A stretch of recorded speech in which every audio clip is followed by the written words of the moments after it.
This is a sample chapter from Fitton Books.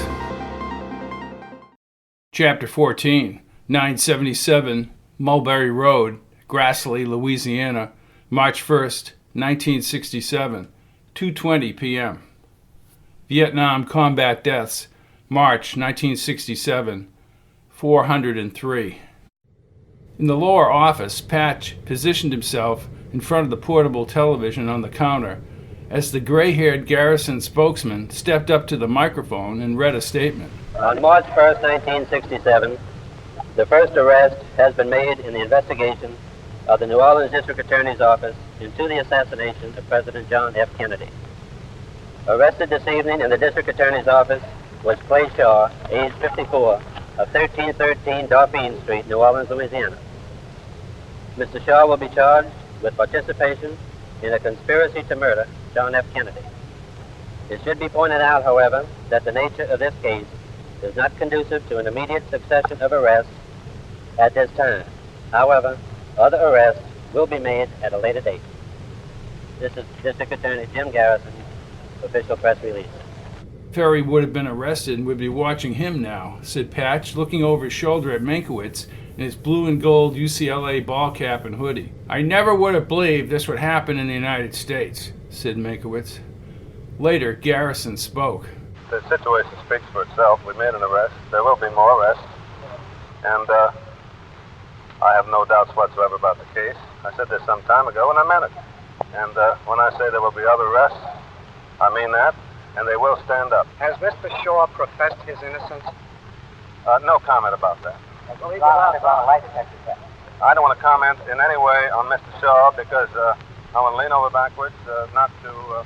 Meinkewitz sauntered, as if he were edging his way on a diving board, to the New Orleans map filling the far panel downstairs. Patch was not sure just what he was thinking about. He traced a route with his index finger as the teletype machine initiated in the centipede room. Meinkewitz gave one more glance at the map and then entered the room. He grasped the edge of the moving teletype.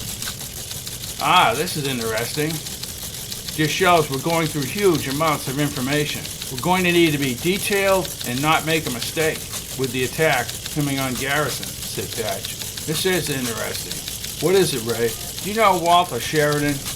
Patch shook his head. Work for the NSA, the CIA, FBI? Oh, here we go. They're coming at Garrison big time, probably through Russo. Sheridan is Bobby Kennedy's right-hand man. Well, that makes no sense, Ray. Why would Bobby thwart an investigation into his brother's death? Maybe to cover his own ass with the anti-Castro stuff. Or Bobby knows more about this than he's publicly saying. I just wish he'd run against Johnson. I'd work for him, said Patch. I would too. Patch pressed his lips before speaking, but in the same breath, they won't let him become president. Meinkewitz studied a second teletype from Denali. Salvatore Penzica, one of Shaw's lawyers. He's going to say that Clinton trip with Oswald never happened. Ray, erupted Patch. Sherry and I saw the whole thing. I wish we had those surveillance tapes. Patch, you'd be a dead man if you came forward about Clinton. You wouldn't be able to prove it. Garrison has to convince the jury with witnesses that Shaw is lying. Meinkewitz looked up from the teletype. Denali says that Shaw had a lucrative arrangement with an agency funneling pertinent information. It's one thing saying that, said Patch, but actually having people testify is another thing. And what about Jack Martin, Bannister's guy? He's affiliated with the agency, Patch, and can't be traced. Patch lowered his head and then rose like a lion. These people really piss me off. As far as Shaw being outed by the CIA, the agency has profiles, project files, that will never come out unless Denali is able to get them out. I think he will. I get it. Look at this one, Patch, said Meinkewitz, slipping a photo across the table. CIA's Counterintelligence Division knew of Oswald well before December of 1960. They even opened an Oswald file. Patch glanced at Meinkewitz as he sat in front of his computer. Does that help Garrison? Not without testimony. It helps us if we want to take these people down. Patch sat in the chair next to the teletype machine. Does Denali have a plan for that? I'm told it involves litigation, said Meinkewitz. I want a cigar, but I have to wait till I get upstairs. Why? Oh, they mentioned it might affect the computer. Patch produced a wide smile and Meinkewitz pointed at him. Sometimes I think you like it when I get a direct order. Patch grinned and studied the teletype. Listen to this. A debriefing of a nameless defector who was based at the Minsk radio plant. Oswald the Rabbit, said Meinkewitz. Yep. And you listen to this, Patch. Just as Shaw was being arrested this morning, he called somebody named Fred Lee Chrisman. Who's Chrisman? Asked Patch. New Martin, smiled Meinkewitz, rotating around in his office chair. And he was the handler of Thomas Edward Beckham. We met Tommy at the Marquette building on the way to Ray Gill's office 3 years ago. He had plans of Dealey Plaza that he brought to Acacia Smith in Dallas. Beckham is also handled by Jack Martin. Patch, it's been confirmed of what you just said. Beckham was in Dallas the day Kennedy was murdered. Why? It would be nice to talk to Beckham. Beckham is a professional con man, said Meinkewitz. Tommy fits right in. What happened to Kennedy has become one big scam. Meinkewitz stood with his clipboard near the outside door. Patch was at the side window eating an apple, and Mike was writing in his notebook on the porch's white wicker couch. Meinkewitz had another teletype spread across his chinos. Says that somebody from Newsweek is starting in on Garrison.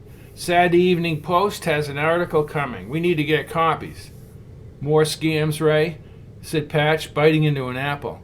The intel agencies have moved into everything, even the press. The National Security Act of 1947 reorganized foreign policy in the military and established our friends at the CIA. You can't tell me that didn't lead directly to the assassination of Jack Kennedy. No kidding. Patch stared out to the state highway in the distance. He thought about Tompkins and Beauregard moving up the trail to meet him atop Mount Wilson. She had a dynamic personality and didn't deserve an early death. Throwing everything at Jim Garrison. When you have the press in your back pocket, you take the narrative. That's what they did on the Warren Commission, Patch. People think Earl Warren was running the commission. Think again, America. And I quote the Chief Justice. Speaking of the CIA and FBI, they and all the other agencies do employ undercover men who are of terrible character. And listen to what that Fox Dulles says to the Chief Justice. Terribly bad characters. Yeah, he ought to know. One of them, said Patch. From what I've been told, he brought the Nazis from the Gehlen Network into the CIA, which is half the goddamn problem. Dr. Mike, now back in the house, set his drink on the counter. Meinkewitz sat up and sounded as if he were giving a lecture to a packed auditorium. He had 52 steel drums of microfilm, 6 years of his espionage. The Army brought him aboard. Dulles, I believe, was involved. Over 350 Germans, most of them war criminals. The Army split it all up, but the CIA took over 100 of them. Nazi officers and Gestapo. You know who Adolf Eichmann was, Mike? Asked Patch. Yeah, he killed the Jews. Designed the whole system, said Patch. What in the world? Genocide, said Meinkewitz. Who knows what they were allowed to do, or how they influenced others. This is supposed to be America. Mike handed him another teletype from his notebook. This is what I was notating. Meynkewitz's eyes slowly opened wide. Listen to this intel, Patch. Jack Martin drove Ferry to Texas as the backup pilot, according to this report. Ferry was not needed and headed south from Houston. Right, his ice skating. Ferry hated Martin. I don't believe that one, said Patch. When you and Sherry saw him in Galveston, said Meinkewitz, Ferry was about to return to New Orleans, and that night Martin got pistol whipped by Bannister.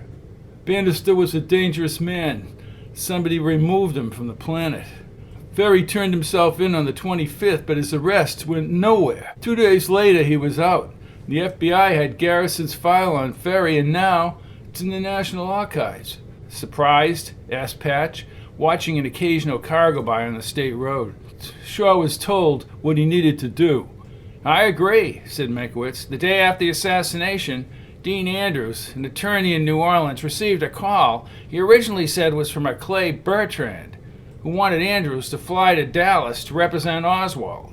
Is that true? Asked Mike. Yeah, it's true, said Meinkewitz, answering his own question. To me, you might as well put up a billboard in Jackson Square saying Clay Shaw was a part of the plot to murder the president, chuckled Patch, still at the window. But you remember what Oswald said. He wanted somebody to come forward to give him assistance.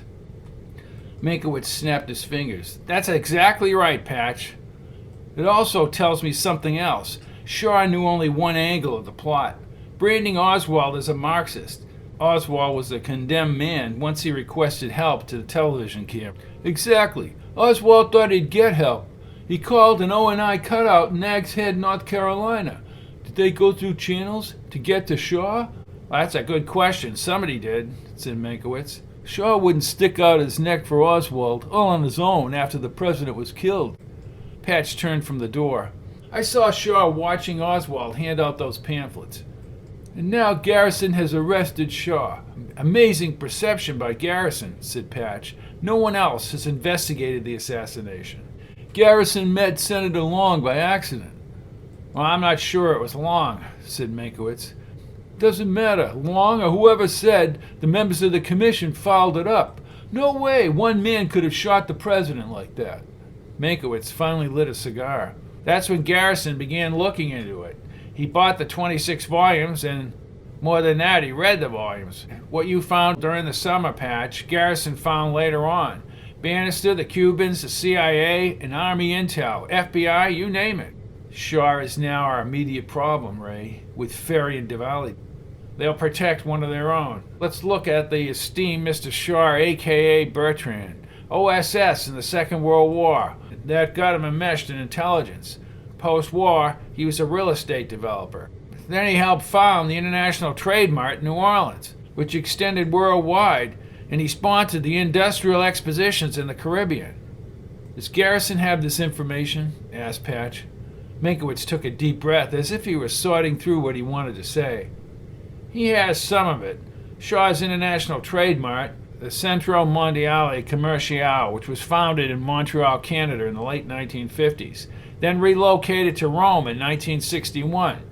It was linked to Permindex, also in the business of international expositions. Who's Who in the South and Southwest listed Shaw as on the board of directors of Permindex.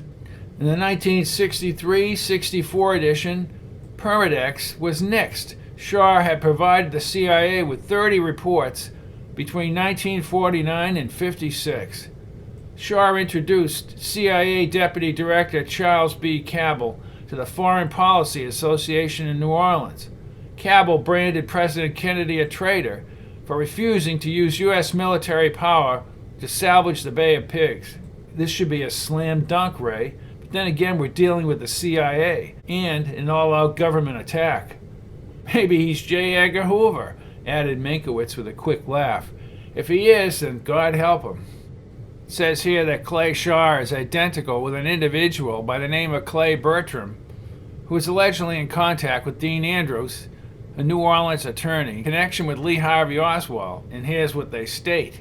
On November 25, 1963, Mr. Andrews informed agents of our New Orleans office that he had met Lee Harvey Oswald in late June 1963, at which time Oswald appeared in his office with several individuals who impressed him as being homosexual. Andrews claimed that Oswald requested assistance in making inquiries concerning his bad conduct discharge from the United States Marine Corps.